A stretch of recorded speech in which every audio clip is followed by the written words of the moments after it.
오늘 이 선생님 그 단식이 오늘 5일째네요, 그죠? 네, 오늘까지만 합시다. 내일부터 이제 회복이 들어가시면 되겠고, 자연의학의 어떤 건강과는 증세 있잖아요, 증세. 증세를 병으로 보는 것이 서양의학이잖아요. 예, 그러니까 어때요? 아, 당뇨가 있으면 병이니까 당뇨병 약을 먹어야 되지 않습니까? 그다음에 혈압이 높은 게 증세니까 병이니까 혈압약 먹어야 되잖아요. 그런데 이 자연의학은 증세, 이 나타난 증상을 병으로 보지 않고 하나의 요법으로 보는 거죠. 요법. 내 몸을 조종하기 위해서 나타난 현상으로 보는 거예요. 제가 예를 많이 듭니다만 선생님께서 오늘 뭘 상한 음식을 드셔서 설사를 하잖아요. 그럼 설사를 병으로 보지 않습니까? 아이고 오늘 굉장히 불편하네. 하루에도 막 화장실을 갔다가 들락날락하고 굉장히 불편하고 좀 힘들지 않습니까? 그런데 우리 몸은 어떻게 해요? 설사를 일으키지 않으면 안 되는 상황이지 않습니까? 몸에 안 좋은 걸 먹어서 거기에 독성이 들어가고 저 세균들이 발생했으니까 그걸 우리 몸에서 받아들이면 안 된단 말이에요.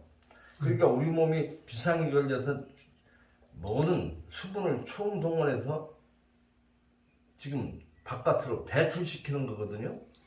그랬을 때 선생님은 어때요? 이 자연건강법을 한다라 했을 때는 설사를 먹는 약을 먹어서는 안 되죠. 설사를 먹는 약을 먹으면 우리 몸의 자연 양능작용을 방해하는 거란 말입니다. 그러니까 이 약이라는 게 그런 거예요. 그러니까 우리 몸이 스스로 나를 지키기 위해서 행하는 요법을 방해하는 거예요. 그러면 그때는 어떻게 해야 되냐? 물을 드셔야 되죠. 도와줘야 되지 않습니까? 물을 먹어서 빨리 내보내게 해줘야 돼요. 총알이 부족하지 않습니까? 예, 수분이 부족한 거예요. 거기다가 다 썼기 때문에. 그러면 수분 공급을 계속해 줘야 돼요. 그러면 어때요? 설사가 멎습니다. 근데 일반인들의 상식은 그걸 반대로 생각하지 않습니까? 아, 설사는 물이다. 물이 자꾸 나온다. 그러면 어떻게 해요? 아이고, 물을 먹지 말자. 그렇게 생각한단 말입니다.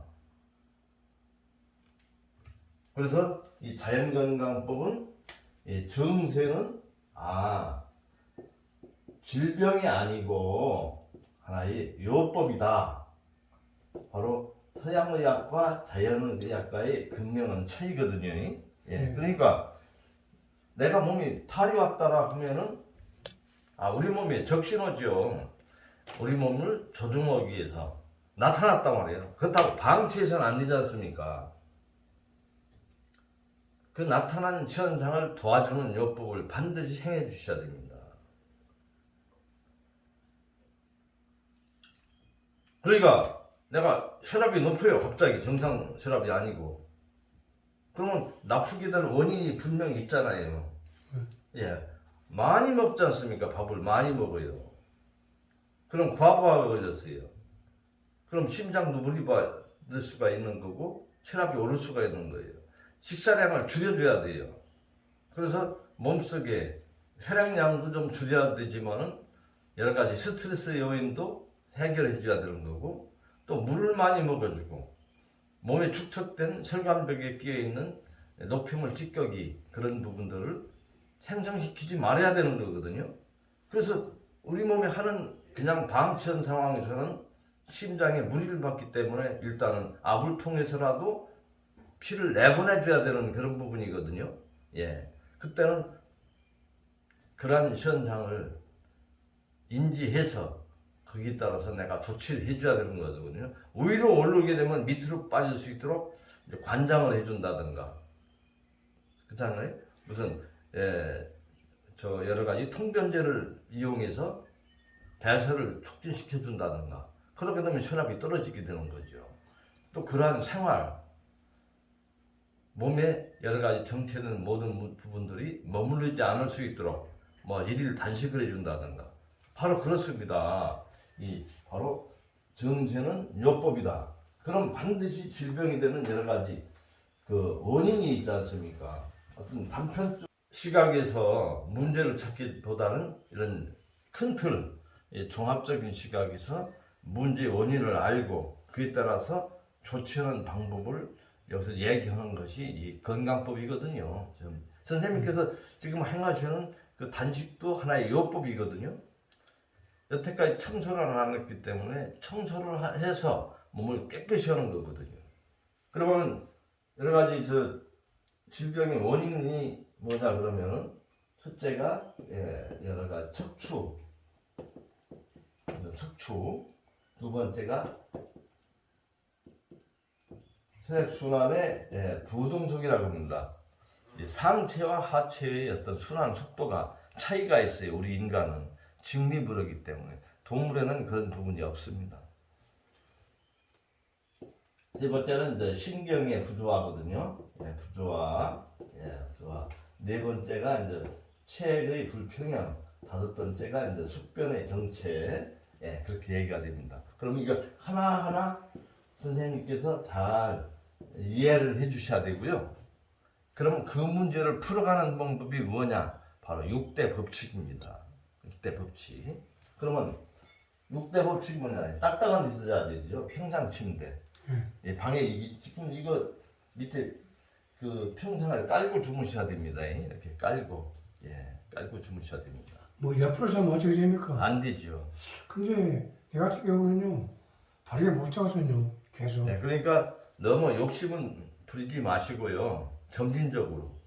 그죠? 그러니까 서면은 딱딱하니까 거기에 담요 하나 깐다든가 하고 그렇게 해서 자꾸 적응을 할 수 있도록. 결론은 뭐예요? 바른 자세에서 바르게 잘 수 있도록 몸을 만들어야 되는 거거든요. 경침도 마찬가지지 않습니까? 경침을 비우면 딱딱하지 않습니까? 부드러운 베개를 베다가 경침을 비우면 못 모르고 이렇게 나 잠들게 되면 이쪽 마비가 돼요. 감각이 없어. 적응이 안 됐기 때문에. 또 경추에 문제가 있기 때문에 굉장히 불편한 거예요. 그래서 경침을 베고 평상에서 잔다. 그리고 붕어 운동을 한다. 뭐 이분이 뭡니까? 경침 사용하고 두 번째가 이제 평상 침대. 세 번째가 이제 붕어 운동이죠. 붕어 운동이죠. 이렇게 하시라는 거예요. 그리고 모관 운동. 이거를 생활화해야 되는 겁니다. 자연의학은 생활이 요법인 거예요. 생활이. 뭐 특별한 걸 먹는다든가 특이한 게 없어요. 내 생활 그 자체가 하나의 요법인 거예요. 그래서 한마디로 실학건강이거든요. 실학건강법. 생활 속에서 실제적으로 이렇게 행하는 생활. 그러니까 결국은 바른 생활. 바른 생활에서 이탈하기 때문에 생활이 왜곡됐기 때문에 질병이라는 게 오는 거예요. 우리 인간은 원래 어땠습니까? 병나지 않게 만들어졌잖아요. 동물도 병나지 않게 만들어졌어요. 동물은 병이 없어요. 우리 인간만이 왜곡된 생활하기 때문에 질병이 오는 거예요. 고혈압도 당뇨병도 심장병도 아토피도 어떤 여러 가지 우울증도 여러 가지 다 결국은 우리 인간이 왜곡된 생활을 통해서 여러 가지 나의 바르지 않은 생활, 순리에 맞지 않는 생활, 균형을 무너뜨린 생활, 여러 가지 환경 요인 그런 부분, 그로 인해서 우리가 너무 편리성을 추구하는 데서 여러 가지 문제들이 오는 거거든요. 그래서 5번, 그 다음에 이제 숙변의 정체. 단식 같은 경우는 지금 이 부분을 해결하기 위해서 또 모든 문제를 해결하기 위해서 행하는 거거든요. 여기 이대로면 선생님이 가진 병이 다 낫는 거지 않습니까? 경침을 사용을 하고 지금 불편하니까 경침 사용하기가 힘들지 않습니까? 아니 그러네. 예, 예, 예. 그렇지. 그러니까 이제는 이게 자연스럽도록 몸을 만들어야 되는 거예요.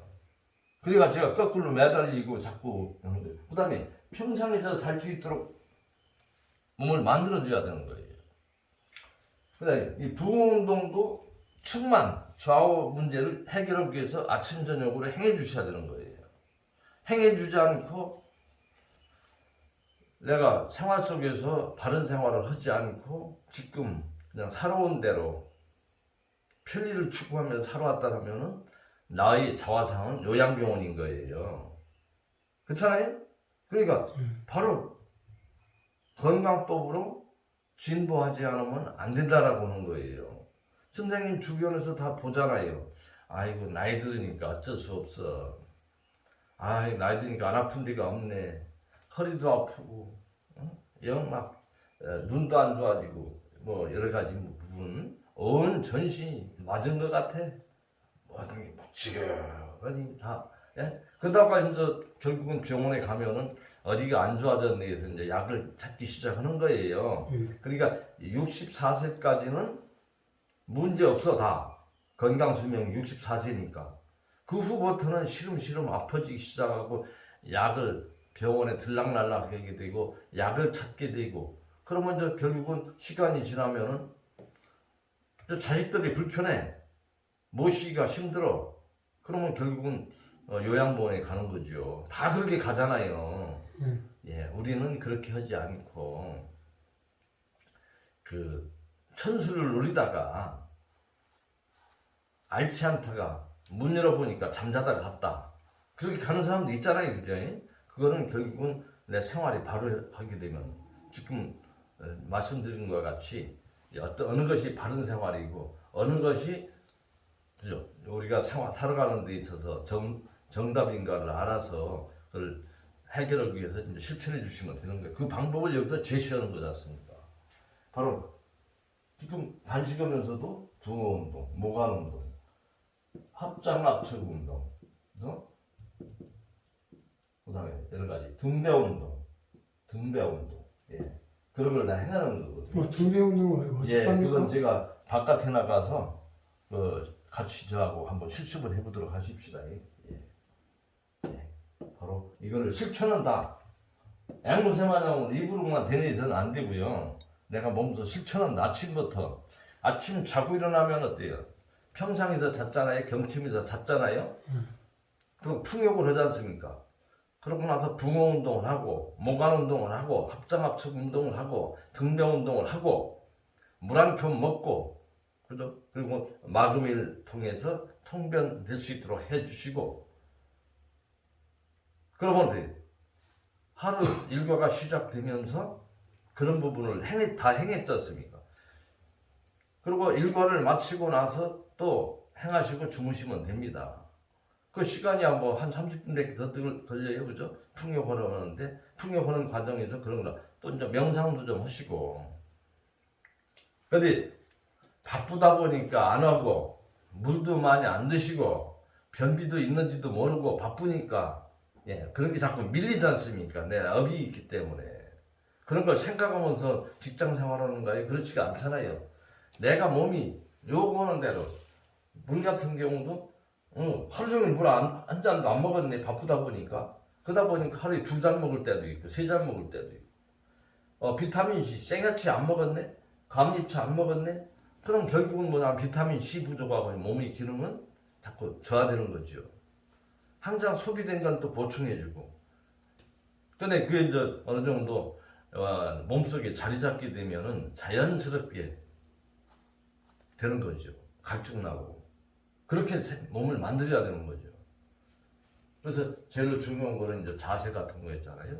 뭐 내 누누이 제가 말씀을 드리잖아요. 왼쪽 어깨가 올라갔다고. 예. 그거는 결국은 등 쪽에도 안 좋고 허리 쪽에도 안 좋고 골반에도 문제가 있고 발목에도 문제가 있다라는 거예요. 그런 부분들을 개선했을 때 내가 100% 효율적인 건강체를 이룰 수가 있는 거죠. 여러분 바깥에 나가서 이 등배 운동을 같이 해보도록 합시다.